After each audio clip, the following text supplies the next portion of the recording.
Bootleg Kev.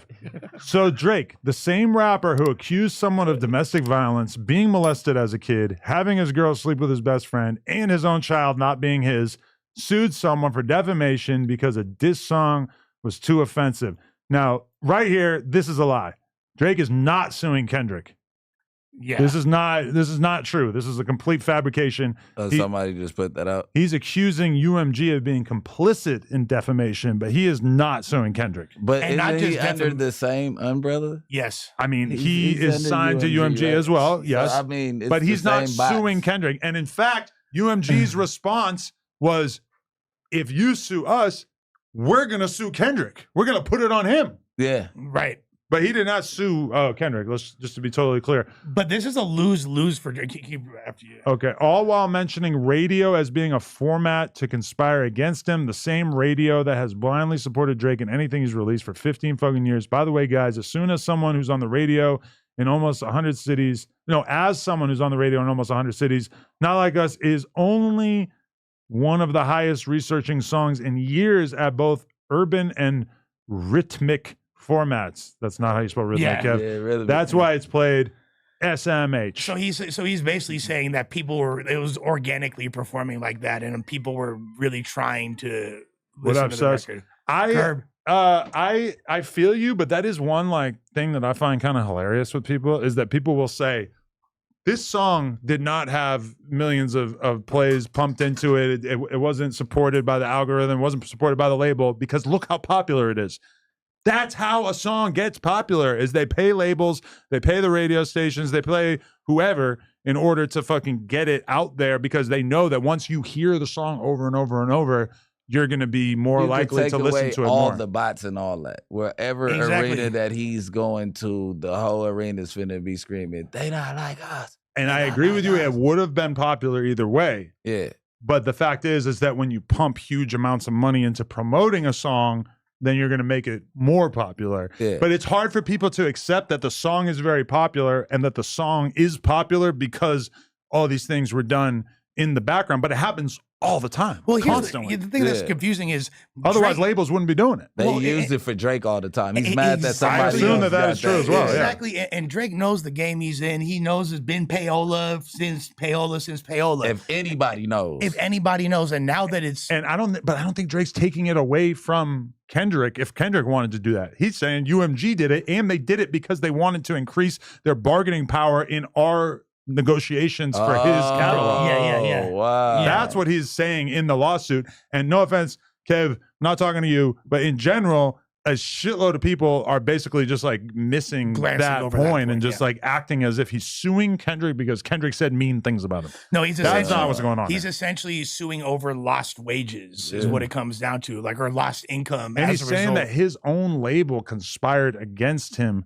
to basically paint this picture of him and to work against him because by promoting Kendrick, yes, that's good for UMG, but taking away his bargaining power is even better for UMG because there's they been get him for the low on the next and time. even before Not Like Us, they've been going back and forth like crazy, and there's been stuff like now it makes sense to me. Okay, why was 100 gigs important? Is because that was Drake saying look, I can put music out without involving you guys, and the same reason he was dropping stuff directly on Instagram.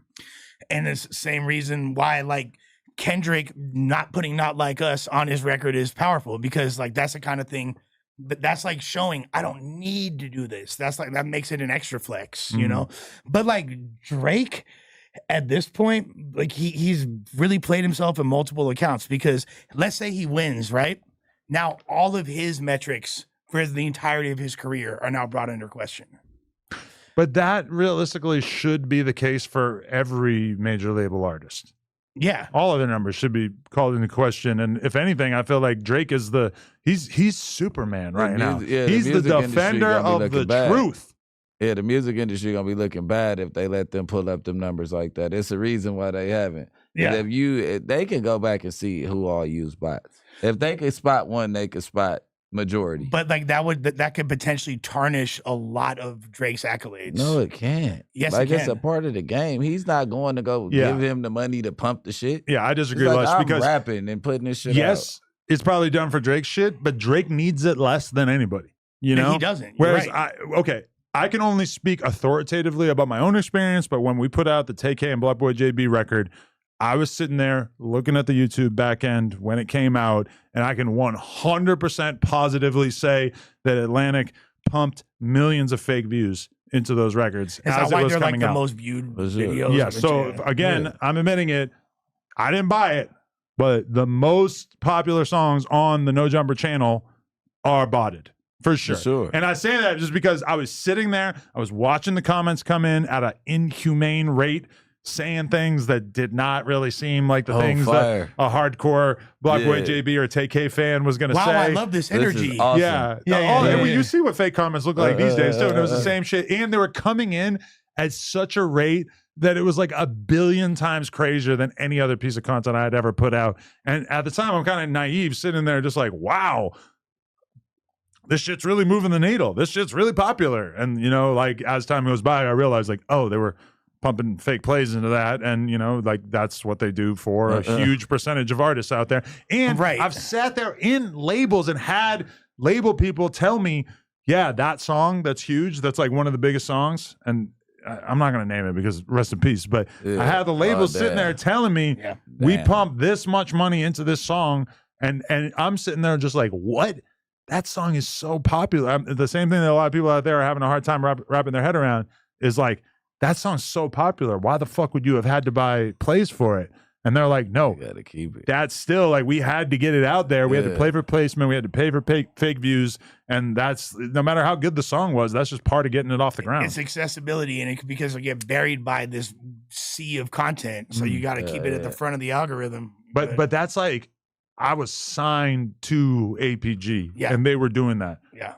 It totally makes sense that they would be doing that to everybody else that they had signed, not to mention the rest of Atlantic. So let me ask you this. Could Meek Mill pretty much mirror this lawsuit? If he's under UMG, which I believe he is, could he mirror that because they did the same thing to him with back-to-back? I feel like Drake probably like knows more intimate details, which is why he is filing this lawsuit, and that Meek maybe doesn't. But you've seen Meek actually going on like pretty similar tirades today. Look at this. And, you know, as much as Meek, you know, it feels like his demise is largely his own doing, in particular because his spelling is so bad. I mean, look at this one. I remember Meek Mill was cool. I went indie, and my last 2 show offers was in Finland and in Portugal. Big festival shows, but nothing after. I sold out the Garden and went indie. This is not how you spell indie, by the way. After Expensive Pain, the media made it like I fell off terribly after Expensive Pain, close to platinum. Okay. Number one, I mean, this is Meek Mill. He's supposed to be a really big rapper, and this is like a pretty, you know, this is an instigating ass tweet. It only has 1,000 likes.